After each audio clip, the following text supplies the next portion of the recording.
मैं आप दोनों के पास लौटूंगा। शोएब सिद्दीकी पास साहब के पास हम चल रहे हैं।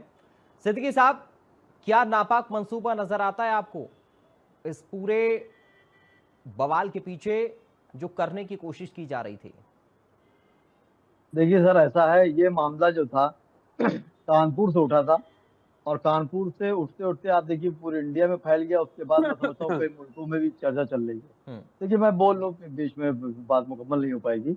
और वहां जैसे एक समुदाय पे इल्जाम लगाया जा रहा था कि आई लव मोहम्मद पर एफआईआर हुई है, जबकि ऐसा नहीं था। हम्म। प्रशासन ने जो बात अपनी मंजरेआम पर आकर ये कही कि भीड़ इतनी इकट्ठा हो गई थी, इसमें नारे हो रहे थे और कुछ घटना से घटित न हो जाती, जब रोका गया तो उसमें कुछ बात बढ़ी तो एफआईआर लिखी। तो कई डिबेटों पे आपने भी बात कही और कई हमारे मेहमानों ने बात कही कि आई लव मोहम्मद से मतलब नहीं था, वो कोई कह सकता, उनका भी अधिकार है। तो वो तो डिबेट अलग किनारे हट गई। जबकि यहाँ पे आप अगर अक्सर ये देखिए, जो बरेली में घटना हुई है, तौकीर रजा साहब अक्सर अपने बयान से जाने जाते हैं, तो उनको इस तरह के बयान से बचना चाहिए। अब आप देखिए वहां पे जो मामला हुआ, लेकिन एक चीज मैं बताता हूँ जो सराहनीय, देखिए हमारा जुमा जो होता है वो हफ्ते की ईद कहलाता है। और जुमे के दिन अक्सर जो वो लोग नमाज पढ़ते हैं जो शायद नमाज भी नहीं पढ़ते हो या फिर जुमा पढ़ते हो, जुमे के दिन भीड़ ज्यादा होती है। तो यहाँ पे कहीं ना कहीं प्रशासन की चूंकि तौकीर रजा चूंकि जज्बाती आदमी है और वो हमेशा इस तरह बयान देते हैं, हम्म। उनको बयान से बचना चाहिए। मैंने हमेशा बात कही, अभी भी कह रहा हूँ, इस तरह बयान नहीं देना चाहिए। उस बयान से हमेशा हर समुदाय के लोगों को, लीडर को गुरेज करना चाहिए, जिससे आवाम को बाद में दिक्कतों का सामना करना पड़ता है। उन्होंने ये बात कही थी कि मैं घेराव करूंगा वगैरह वगैरह, तो यहाँ प्रशासन से कहीं ना कहीं चूक हो गई। प्रशासन को उससे पहले अलर्ट हो जाना चाहिए था।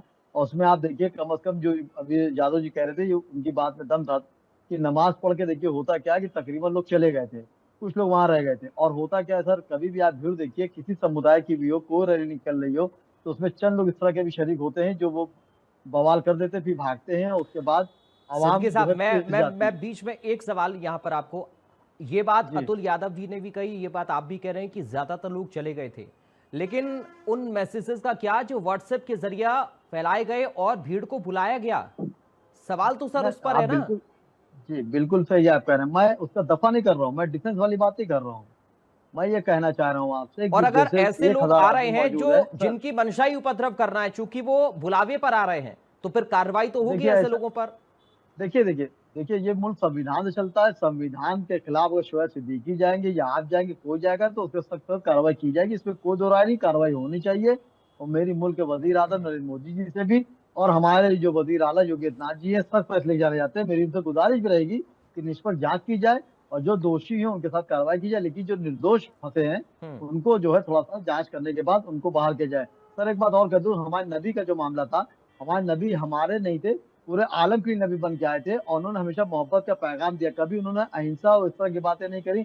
अगर हम नबी को मानते हैं, उनकी बातों को नहीं मानते, तो मैं समझता हूँ मैं मुसलमान ही नहीं हूँ। आप देखिए सर, एक छोटा सा वाक्य है, 2 सेकंड में खत्म हो जाएगा, 3 सेकंड में, हम्म। कि एक औरत जो है उनके बराबर कूड़ा, सर बराबर कूड़ा फेंकती थी। और जब एक दिन कूड़ा उन पे नहीं पड़ा तो उसकी खैरियत लेने गए कि वो आखिर उस औरत ने कूड़ा क्यों नहीं मेरे पास फेंका, तो पता चला वो बीमार है। तो हमारे नबी का इस तरह का पैगाम था।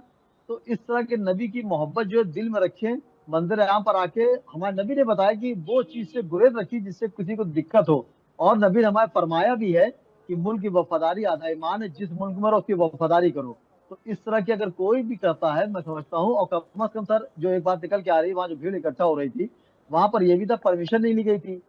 तो मैं समझता हूँ अगर कोई रैली या कुछ निकलता है, जैसे अभी आप देखिए आपका नवरात्र चल रहा है, हम लोग को अपने हिंदू भाई से 2 4 प्रोग्राम करना है, उसके लिए भी हम लोग परमिशन ले रहे हैं। तो कम से कम वो परमिशन के लिए दरखास्त देनी चाहिए थी। उसके बाद परमिशन लेने के बाद वो चीज निकलती तो मंदिर आम पर उस तरह आना चाहिए। लेकिन मसला यहाँ पे दूसरा हो गया।